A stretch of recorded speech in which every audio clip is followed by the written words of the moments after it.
दीड दिवसांच्या गणपती बाप्पाला भावपूर्ण निरोप. ढोल ताशा आणि पारंपरिक वाद्याच्या जल्लोषात गुलालाची उधळण करत लाडक्या बाप्पाला निरोप. विसर्जनासाठी कृत्रिम तलावाला गणेश भक्तांची पसंती.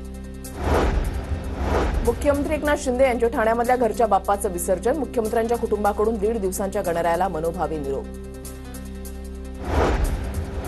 पालघरच्या डहाणूमधल्या उर्से इथे 52 वर्षांपासून एक गाव एक गणपती. धनंजय कला क्रीडा आणि सांस्कृतिक मंडळाची 1973 पासून एक मूर्तीची संकल्पना. कुणबी आणि आदिवासी असे दोन्ही समाज एकत्र येत साजरा करतात उत्सव. गणेशोत्सव आणि विसर्जनाच्या पार्श्वभूमीवर पोलीस अलर्ट मोडवर. कोल्हापूर, सांगली, सातारा आणि रत्नागिरी, सिंधुदुर्गसह सोलापूरमध्ये पोलिसांची नजर. ध्वनी प्रदूषण करणाऱ्यांवर कठोर कारवाई करण्याचा इशारा. पुण्यामध्ये धरणाच्या क्षमतेपेक्षा पाण्याचा विसर्ग जास्त. खडकवासला पाणलोट क्षेत्रामधील पावसाचा परिणाम. खडकवासला धरण साखळीमध्ये आता 28.84 टीएमसी पाणीसाठा असल्यानं आतापर्यंत चारही धरणांमधून 2998 टीएमसी पाण्याचा विसर्ग करण्यात आला.